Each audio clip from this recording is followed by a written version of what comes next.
I didn't feel right talking about anything wrestling related without first acknowledging the loss of Sabu. Sabu was a huge part of my wrestling fandom both growing up and to this day, and there will never be anyone quite like him. Please continue to enjoy and discuss his work, and may he rest in peace. Entering the home stretch of the 2024 series, we're left with a decent window, all things considered. Much more quantity than quality, but the Continental Classic shored up weekly television, in addition to some standouts across Japan and Mexico. We'll get right into it, but first, a quick reminder that I haven't seen every single match to have taken place, and the ones I do choose to talk about are all based on my personal enjoyment and nothing else. A slight spoiler warning, as I will be talking about match finishes here too. After watching 86 matches spanning 19 promotions and produce shows, here are a few of my favorites from the first half of December.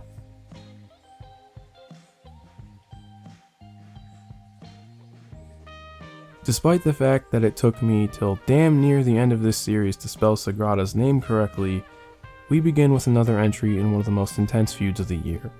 Nearly 8 months after the violent spectacle that was the Bull Terrier match, these two wasted no time to deliver another messy, unhinged brawl. Sagrada figuratively and literally launches himself into this match, introducing some key elements from the off: the unrelenting energy, the mask gripping, and of course, the tendency to throw a chair at your opponent's head as hard as you possibly can. Sagrada finds success from this jumpstart, though Fishman is able to get back into this thing with an emphatic overhead throw into the ringside seats, which ruled. The match is littered with these sort of sequences on the outside, though there are actually some structural points in place when they're in the ring that elevates all the bombastic set pieces. When Fishman takes control for the second time inside of the ring, he pulls down Sagrada's mask in order to work the wound on his forehead. Sagrada's ring attire being predominantly white lends to this, as you can see the blood gradually soak into the fabric of his gear for the remainder of the match. Given that Fishman is just punching the wound repeatedly, both him and the ring canvas are coated as well. I'll always appreciate when the ring looks like a crime scene for these kinds of matches. Fishman would ultimately get his comeuppance on the receiving end of one of his very own signature Death Valley drivers into a couple rows of seats, with Sagrada just barely making it back in time for the count. Countout wins these days rarely feel as earned as this, with Sagrada having to claw his way to a win after all that punishment in front of a very pro-Fishman crowd no less. It may come off to some as anticlimactic, but it really worked for me. One of the joys of this year's project was being put onto Fishman's work, and this feud was certainly the highlight. Plus, just look at this. You can find this one for free on the Mas Lucha YouTube page. Come for the absurd violence, stick around for the endearing result.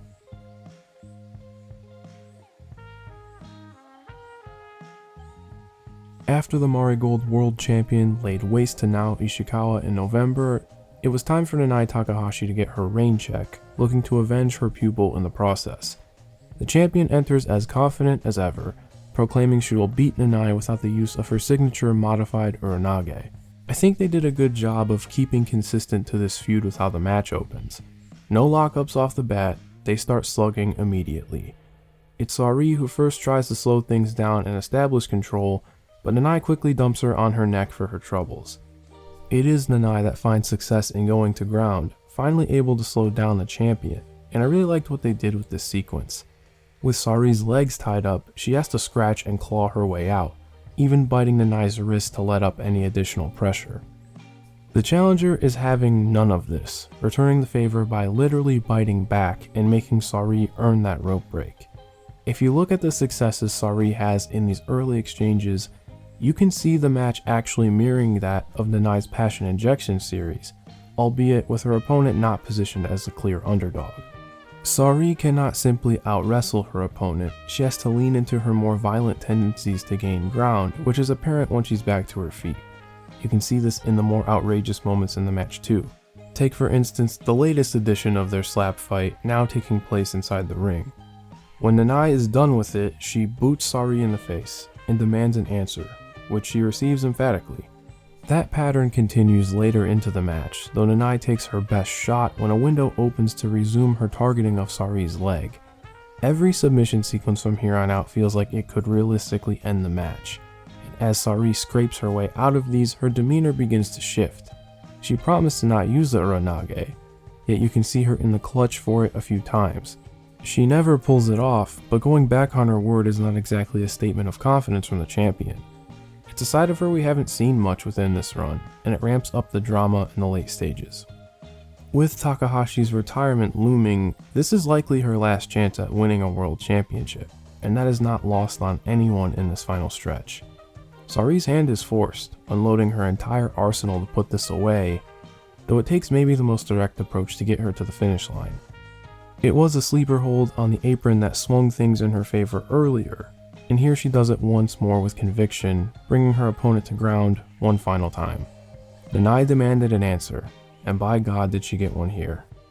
Now, I can see the flaws here. Sareee is a bit inconsistent with the leg selling, and so many of the 50-50 strike exchanges may not be your cup of tea, but I love this match. It's a steady escalation that constantly forces the issue for the champion.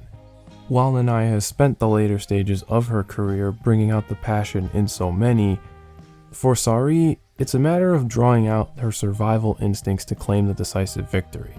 My favorite Marigold match up to this point, by a wide margin.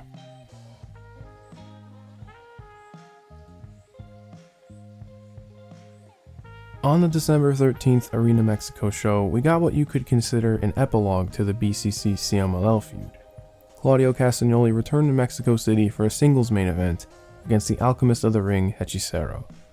Hechicero is on the tail end of a wonderful year at this point, and given that Claudio can shine wherever you put him, I had high hopes for this one.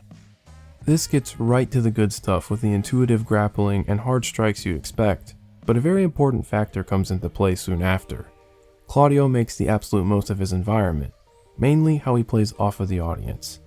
He takes plenty of opportunities to milk the Arena Mexico crowd, both through underhanded tactics and taking time to gesture and prod them on. A standout for me was Claudio bargaining when being threatened with a dragon screw on the outside. Standard fare in this room, sure, but that's the thing, Claudio doesn't get to do this all the time, as American TV crowds often lack that earnest investment. I think I can go out on a limb to make that claim, as the last time I've seen him wrestle in person was the infamous bald match from the C2. Nonetheless, it simply works better here, and it's nice to see this aspect of Castagnoli's game.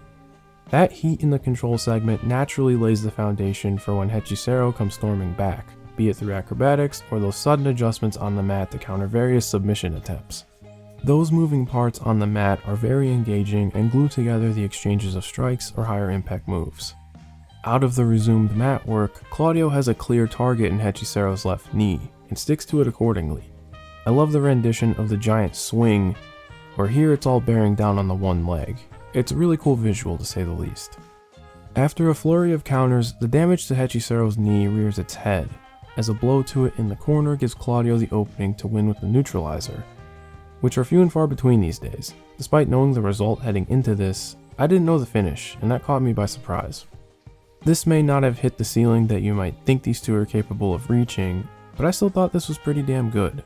Between the novelty of the matchup, Claudio playing off of the crowd, and the rock solid work you'd expect, I think this one is worth going back for if it slipped through the cracks, especially at time of recording with all the anti-Claudio sentiment going around.